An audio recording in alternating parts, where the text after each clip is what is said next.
Hello everyone, in this video we'll be getting into the poster boys of Locus Fleet Commander, the protagonists of our story, or the tyrannical oppressors depending on who you ask. And with that I also want to go into some of the engineering behind these colossal warships. So without further ado, let's get into the video and discuss the Sword of the Emperor, the bulwark of the Great Realm, the Jantine Imperial Navy.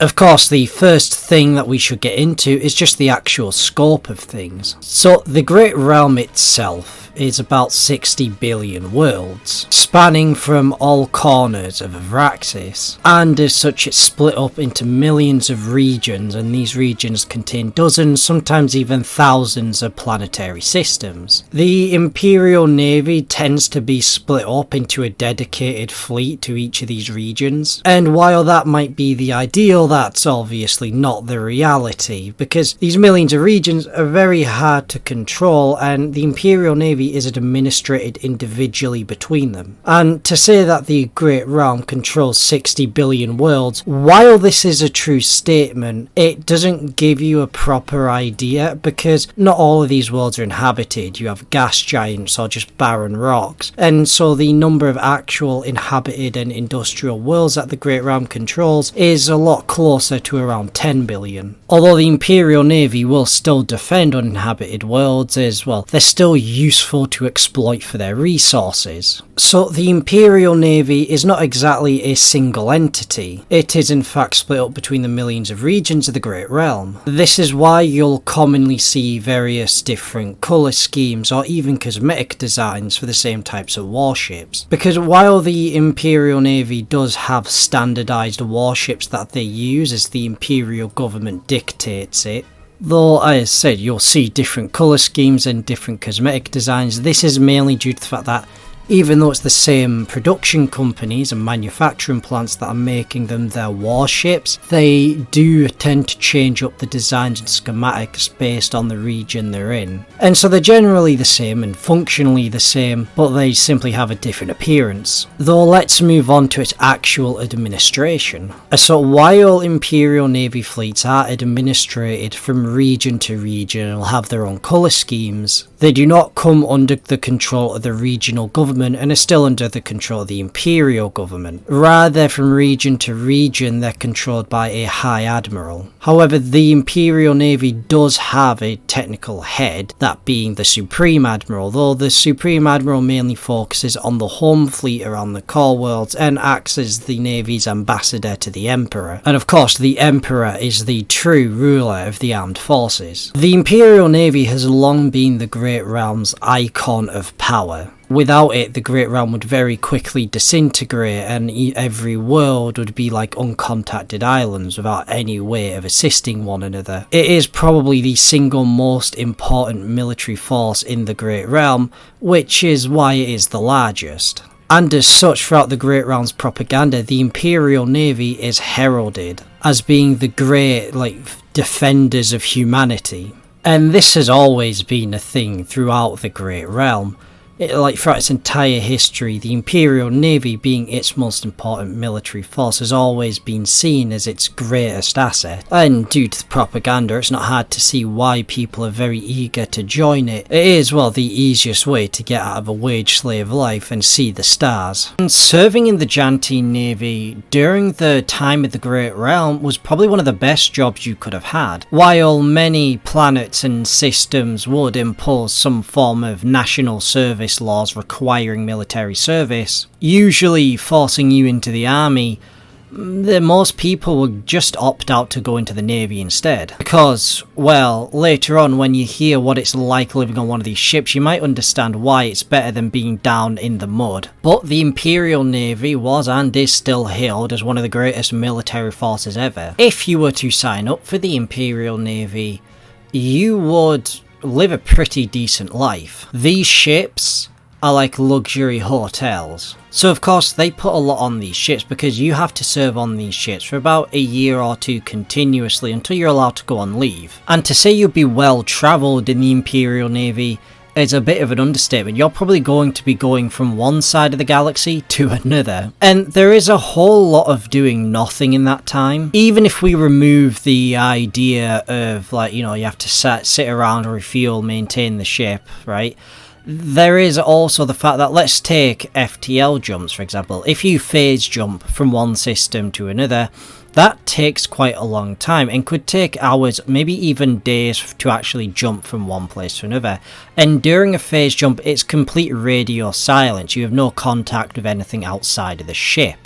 Just look up my video on FTL in Locus if you would like to know more. And so you kind of sat around doing, well, not very much for the duration of your time on these ships. So what do they actually have? So, well, what do they have to keep you entertained? Well, quite a lot actually. The light cruisers are almost 2 kilometers long. Even the smaller ships like the corvettes are 700 meters long. And so there's a lot that they can pack in there to keep you entertained. They'll have cinemas, swimming baths, gyms, all sorts of athletic courses.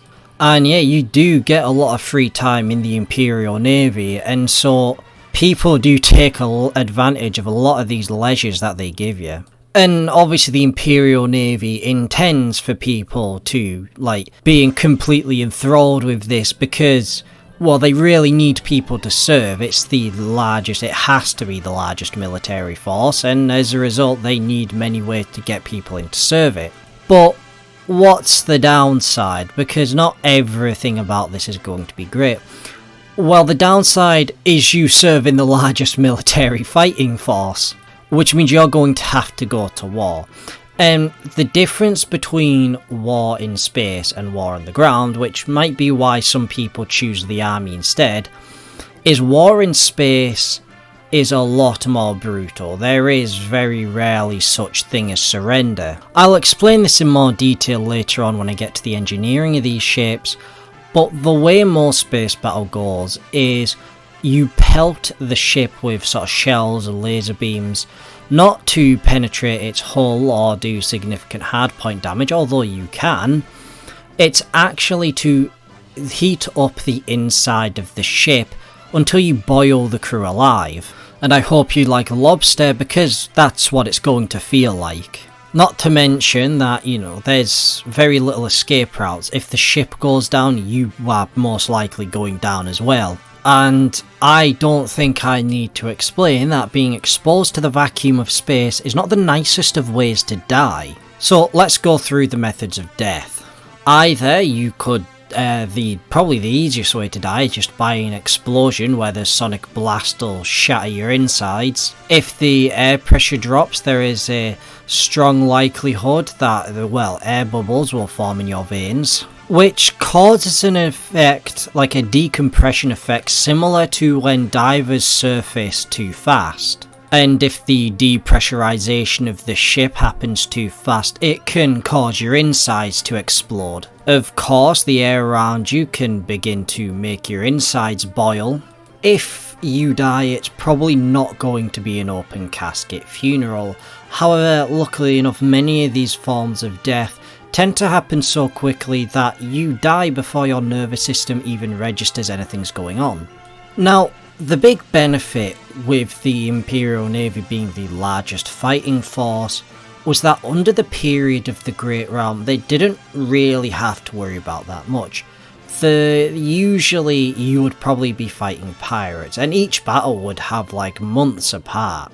But you'd usually be fighting pirates or somebody just way weaker than you were. On the rare occasion you may come across Xanthar pirates, which are far worse, or other alien factions which do have more functioning navies, which tend to be a bit more of a pain. But in those kinds of battles, the situation is not usually as dire, and so people tend to be more willing to pull out before anything goes particularly wrong. In most naval engagements, the captain will pull the ship out of the battle before it takes any real significant damage. If it looks like the ship may be, about to take some heavy damage, they will tend to just pull out. Which means that most battles they'd have pretty high survival rates. and you would rarely be fighting an enemy that was going to do more than give you a big headache. Of course, that is most servicemen. In many cases, in the larger scale wars the Great Realm had to fight, things did get a bit more grisly. But that was during the time of the Great Realm. Now that the Great Realm has collapsed, things are far worse for serving in the Imperial Navy. Sure, you still get all these nice luxuries, however, you are on duty a lot more, you are fighting a lot more, because, well, the Imperial Navy is now constantly on alert. Though granted, times have gotten terrible for everyone, so this isn't a unique thing to the Navy. But how is the Navy structured? How does it work? Well, here's a good old list of ranks that you can get in the Imperial Navy, where a captain will control a ship, a commodore will control a squadron, a rear admiral will tend to control a fleet, same with a vice admiral, and an admiral will tend to control a battlefield, because sometimes they have multiple fleets at a battlefield. Though admirals will also usually have administrative control over an entire region, organising and placing different Imperial Navy fleets where they need to be. And the Supreme Admiral of the Imperial Navy will usually be one of the Emperor's right-hand guys, and have a very special place on the Central Committee as the Imperial Navy's representative to the Central Imperial Government. The current Supreme Admiral of the Imperial Navy is Admiral Obadiah Jarris, appointed there by Emperor Varstein during the Generation Wars. Though I think we should get a lot into the engineering behind these warships, because they're not just made to be pretty, although they are very magnificent, they are made to have proper application, like their design serves a purpose. Let's start off with the pike nose that you'll see common on many of the larger warships. Well, this way of arranging the armour makes it virtually invincible from the front. If we take a look at this scimitar class, you can see how the pike nose covers most of the essential crew areas, and obviously even the essential engine areas. But, well, why does this help? Well, take a look at the shape of the shells, and take a look at the angle that this is at. If a shell were to be shot at it from the front, there's a high chance that the shell would ricochet off the armour, angling the shell away from the centre of the ship.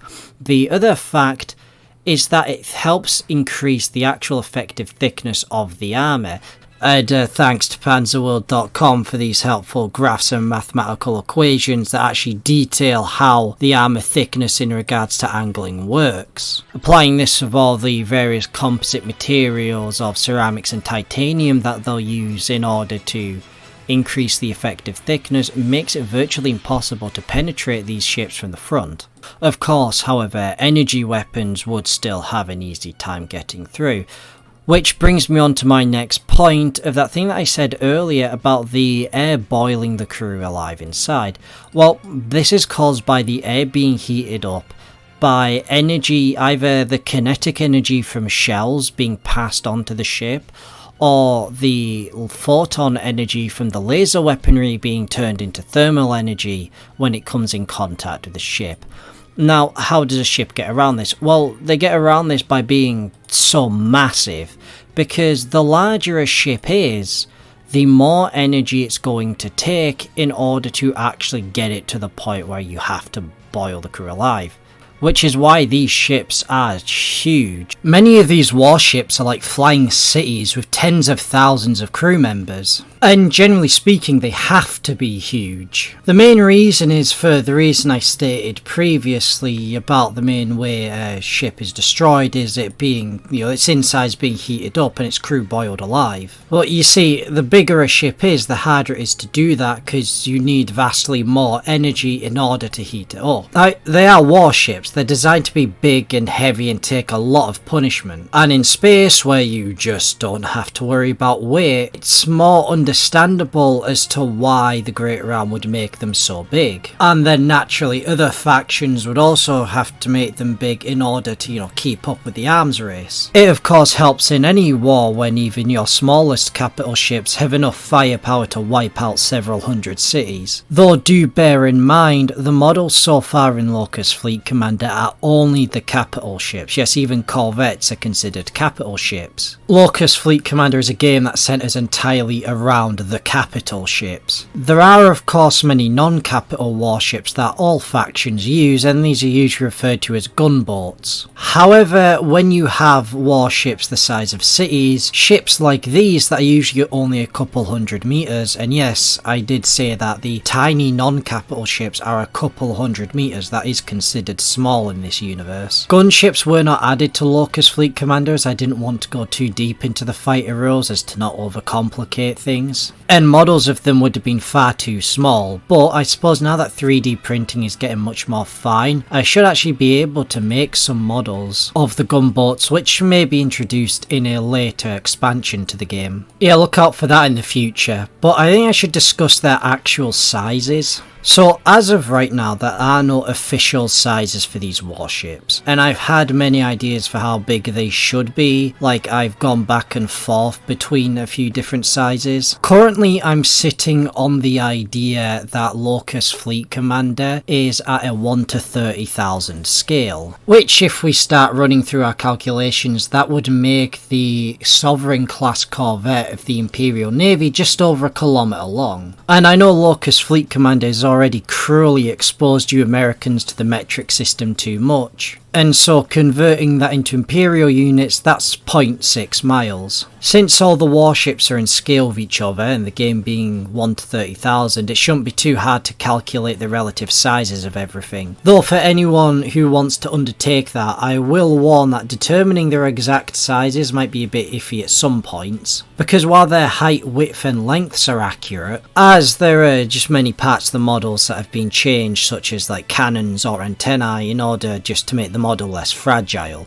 Now let's get on to discussing their military tactics. So while it's easy to point out what other factions' doctrines are in battle, such as how the Carpathians use superior speed to get close to enemies to dump fire into them, or while the Kyril will use extremely long-range weaponry in order to keep their distance, or how the Zenthal will just re-head first into the enemy. The Great Realm is a little bit more nuanced than that because it covers a lot of areas. You see, the Great Realm's military tactics mainly are focused around being flexible, and it of course would make sense for the galactic hegemon to want a more flexible military. It allows them to shift very quickly from going on the defensive to the offensive, or vice versa. Now, with this naval doctrine in mind, what this means is that admirals of the Imperial Navy have a lot more, let's say, diversity in military tactics they can employ. Now this of course depends on who their enemy is. Usually the Great Realm's military tactics in any case is just overwhelming firepower and sheer brute strength. So a lot of Imperial Navy admirals are very well known for, well, making ultimatums. But Locus Fleet Commander is a points-based game where you have to match Navy's strengths, so you're not really going to end up in that position. However, since the Imperial Navy is divided into individually operating battle groups, it isn't uncommon that they will come up against enemies who are of equal strength. And, well, what tactics do you play from there? Now, I assume if you're watching this video, you'll have watched my other videos discussing Locus Fleet Commander, but if you haven't, or if you don't remember, then let me jog your memory. And that is a big part of the game is the preparation beforehand in which you equip your fleets. Warships don't come with weapons, you have to equip them yourself. And of course with the Imperial Navy this matters a lot more because they have a much wider weapon selection.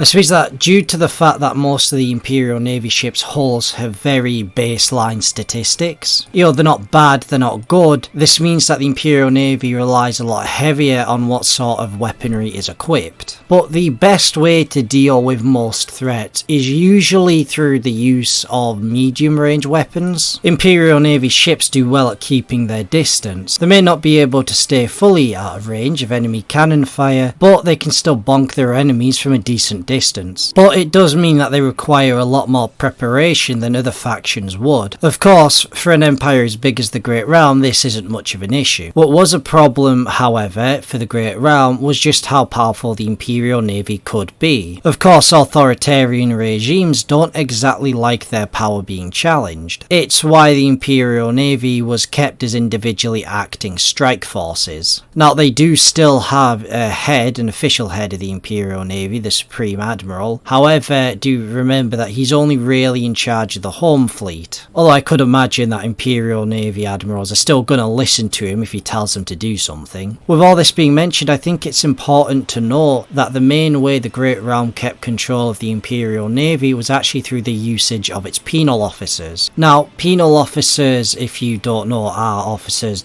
meant to punish insubordinate or misbehaving members of the crew. Kind of like the bosun on a ye olde sailing ship. However, during the Costanzarite era, all of the penal officers were removed from the Imperial Navy and made a part of the ISA instead, which effectively allows the secret police to control the Imperial Navy from within, rather than having to be an outside force that has to investigate. This, of course, assures ideological loyalty within the Imperial Navy. Generally, it's regarded as the thing that stopped a lot of the more fringe admirals from siding with Leo Yenith. However, that doesn't mean that a lot of Imperial Navy ships haven't ended up in the hands of Carapath, or that Carapathian ships haven't ended up in the hands of the Imperial Navy, because remember, Carapath was once a part of the Great Realm. And the ships Carapath used, while yes they are produced and manufactured by Carapath, they were distributed to other dominions of the Great Realm as effectively a border patrol force. Of course, the next big question is, with the Civil War outbreak, how has the Imperial Navy fared? And the answer is actually pretty reasonably well. The only thing the Imperial Navy is really hindered by is the sort of like the break in the Imperial government, the fact that their regime has come to much of a standstill. But the Imperial Navy is still able to operate independently. And so its main issue is trying to figure out what it's going to do militarily. It's mainly scraping together and trying to figure out what systems they have to defend. Of course, the question is funding and resources. While the Imperial Navy is doing pretty well in terms of resources and funding for now, the break within the Imperial government and, the scale of Imperial bureaucracy does mean that with this whole stagnation in its government, there may be problems later down the line. Resources aren't an issue for the Great Realm, it's the logistics of getting them where they need to go. And so how the Imperial Navy is going to fare throughout the course of the Civil War is it's up in the air. Now, most ships used by the Jantine Navy are manufactured by Jantine Naval Dockyards, also known as JND. While JND exclusively contracts with the Jantine Imperial Navy, they are a subsidiary of the Salsar Shipping Company, which manufacture a lot of civilian cargo ships, as well as various smaller transport ships. The Salsar Shipping Company primarily deals in not ships really made to be all snazzy like you'd have a new fancy car. Rather, they manufacture ships for a utility, such as, of course, carrying cargo, transport, or mining vessels. However, the weaponry on these ships isn't actually produced by JND. There are actually two companies that produce the weapons for Jantine Navy ships. The first and most common one is Onus Terrace. You'll see their signature on many of the guns, which is why some guns are labelled, let's say, the OT-2400, while the OT stands for Onus Terrace, the manufacturing company. Onus Terrace also produces a lot of firearms. They produce the OT-77, which is the most common firearm seen throughout the galaxy. It is kind of like the AK-47 of its time, and it's the primary firearms and assault rifle of the Jantine Armed Forces. The final company which produces a lot more of the like higher class, the more complicated weaponry such as flat cannons is Archelian, though both Archelian and Onus Terris produce weapons not just for the Jantine Navy but for, well, anyone who's got a big enough bank account. And yes, I have gone as far as to design all of the manufacturing companies that go into producing these ships, and you may be surprised that Ritalin was not involved in any of this. Of course, now we get to the bit of the video where I have to talk about the Imperial Navy actually in-game. So, being the poster boys of the game, the Jantine Imperial Navy is designed to be the faction you'd start off playing in order to get the hang of it. And so, while most factions will have a specific niche, like some will be like tanky, others will be like snipers, the Imperial Navy doesn't really have a niche. It's designed around the concept of being flexible, like you can do a lot more of it than you could other navies. Now that doesn't make it the best at everything, of course. It is severely lacking compared to other like warships. Like, its ships don't have the best armor, they don't have the best firepower. Everything about their navy is just designed to be like kind of decent, really, than spectacular at anything. Now that doesn't mean they don't stand out. They do have, I believe, the largest array of weaponry for any faction so far. And since this is only the first edition and I plan on releasing expansions in the future, that does mean that they will be getting more weapons. One of the most notable and unique weapons that the Imperial Navy gets is actually missile launchers. Currently, other factions can only get missile launchers through use of their corvettes. In fact, no, the only other faction that actually gets missiles is the Principality of Carapath, and that is just through corvettes, while the Imperial Navy can equip it to destroyers and even cruisers. However, it isn't just the sunshines and roses of mediocrity for the Imperial Navy. There are a couple of downsides, and the main one being the fact they don't really get any prow-mounted weaponry. You see, whereas Carapath and the Zenthar get a few pieces, and the Kyril's weapons roster is almost entirely prow mounts, the Imperial Navy doesn't really have very many prow-mounted weaponry. Now that's not to say I might not add them in the future, because I might. Though, I mean, remember when I was talking about the engineering before, and I was talking about how hardy these ships are to, you know, penetrate through the front? Well, if you start adding weapons there, that does weaken the armour. And so, of course, the in-universe idea is that they don't do it in favour of armour protection. But, of course, that does mean that in-game, you don't really have much of a choice when it comes to firing weapons forward, apart from the single weapon slots that can be mounted on top. And obviously single weapon slots on their own are not very powerful guns, meaning that to get your more powerful weaponry in range, you're gonna have to be doing a lot of shimmying with your ships. Locus Fleet Commander as a game is very much reliant on not simply about getting your ships up to the enemy and blasting them, but more about where you actually place your ships. Of course, strategical deployment is a very essential part of the game. So I think the best way to actually play the Imperial Navy is more so to not go directly for the enemy like you would with the Zenthar, but more so try and engage them at a medium distance. In terms of the ships that the Imperial Navy get, they're all very standard, you know, they are very middle of the road armour, speed and weapon slots. Though one of the best assets I think that the Imperial Navy have to field is the Spear class battlecruiser. The reason I think this is because statistically it is just the best battlecruiser you can get. It's more well armoured than the Carpathian Guardian class. The Zenthar don't even have a battlecruiser, and the Kyril one is going to blow up if you sneeze at it. And it's a very good medium between the light cruisers and heavy cruisers. Of course, I much prefer the Jantine light cruiser, the Scimitar class. If you couldn't tell already, that's my favourite ship. And I think the Imperial Navy staple of like middle of the road armour, middle of the road speed works very well for this the Scimitar light cruiser. Of course, not only do they look exceptional and are iconic to Locus, they form the backbone of the Imperial Navy. If you are playing the Imperial Navy and you don't field a Scimitar light cruiser, then there must be something mentally wrong with you. It's the smallest ship you can field with the Jantines that actually get the large weapon slot, and it fits the role of a light cruiser very well. So what's my consensus on it? Well, it's a pretty good ship. I'd also like to quickly point out that if you look at the sort of design of this, where it's got the OT-85RF and the mixed weapons batteries, that's meant to be the same loadout that the Anamnesis has.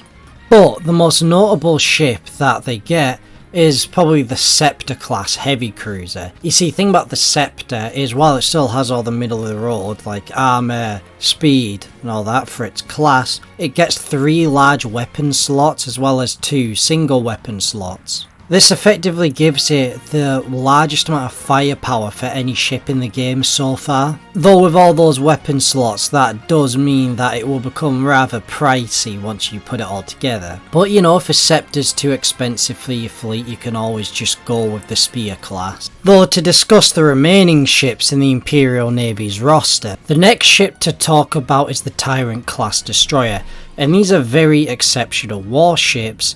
If the Jantine Navy was an army, then the Tyrant would be its infantry. They have decent speed for a destroyer and excel at medium range combat with the use of a single weapon slot that they could equip. The Tyrant class destroyer does excel in the fact that the other factions, specifically Carapath and the Zenthar, have their weapon slots attached to the side, while the Jantine Tyrant class destroyer has it applied to the top. Because of this, it means that the Tyrant class destroyer has a much wider firing arc. They are probably your go-to ships when you want to take and hold points on the map. However, it only really excels at medium range combat.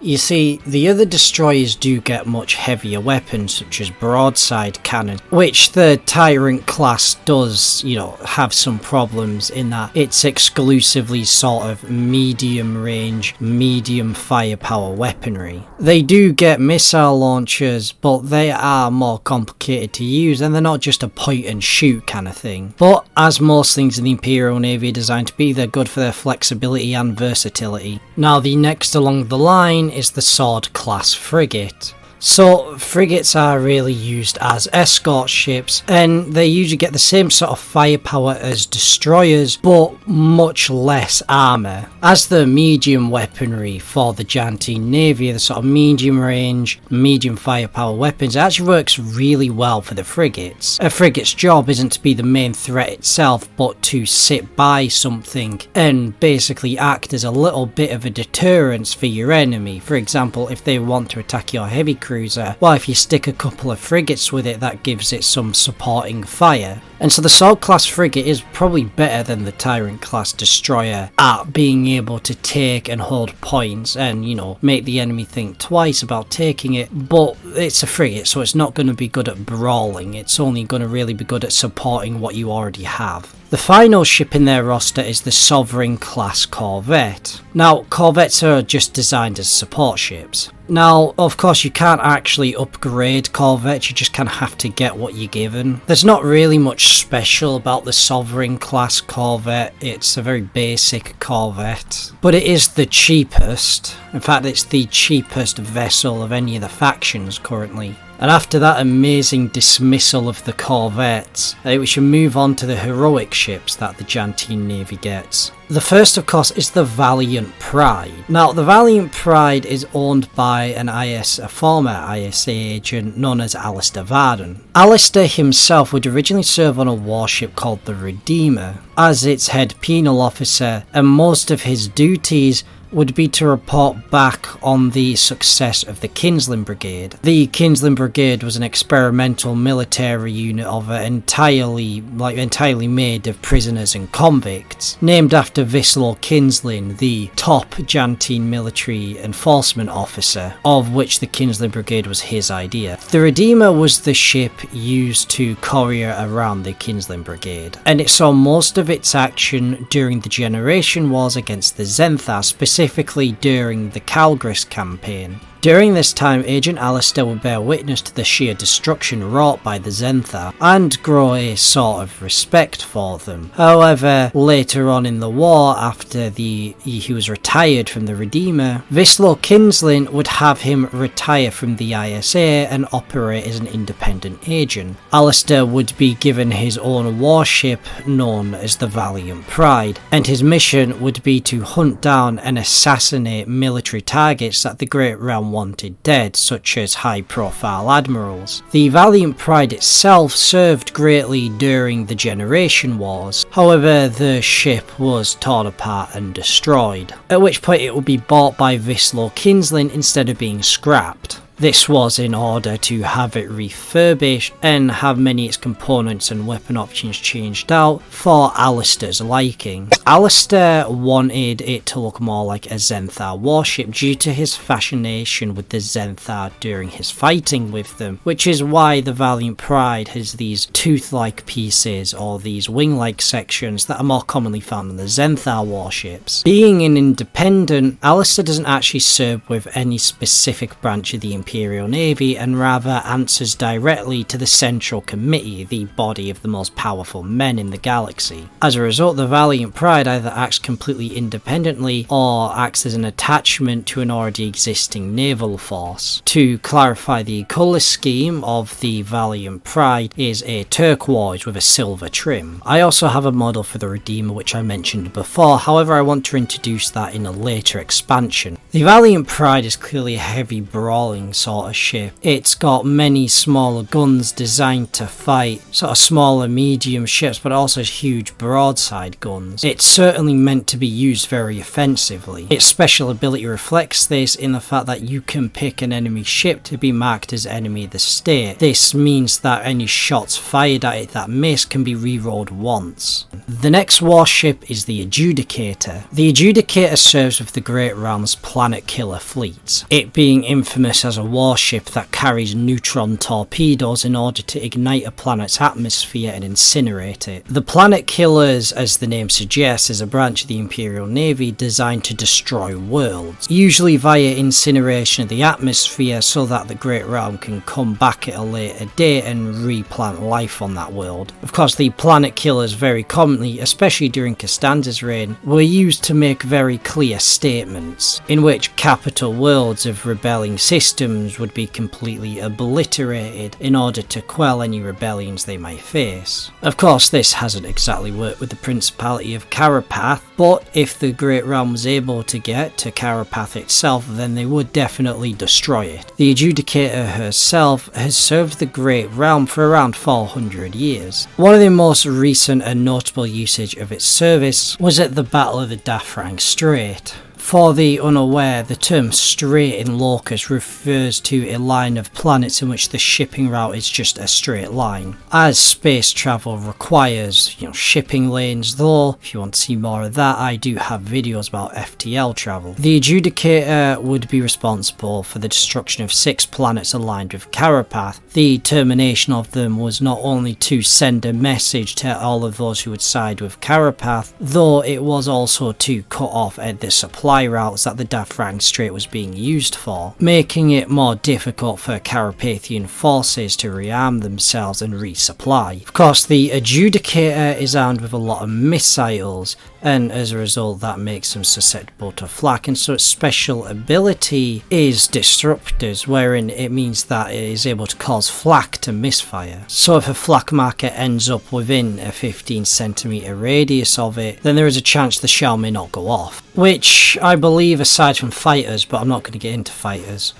that does cover all of the ships that you get to field with the Imperial Navy. I do have plans for a lot of larger ships, but because I haven't released any of them yet, I'm not going to discuss them until I actually release them. So with the Imperial Navy's large amount of weapon options, it's decent armour, decent speed, that makes it the most flexible military force in the game so far. It is designed to be the starter faction, the one you play first to get used to the game, and so there is more you can do with it compared to other navies. However, this does mean that it doesn't particularly excel in any one place, which means that victory does rely a lot more on your strategies than it would with other factions. Do bear that in mind when playing the Imperial Navy. And so, to finish off this video, so if you want to start off with any faction, I would recommend it being the Jantine Navy. And with that, dear viewers, I will have to bid thee farewell. Though I hope to see you next time on the basics of the Principality of Carapath. Now, assuming you haven't already seen that video, and if you haven't, then you should definitely go on there. I will be happy to explain it to you, and we can go over their fleet and battle strategies. With that all wrapped up, dear viewers, I will catch you next time.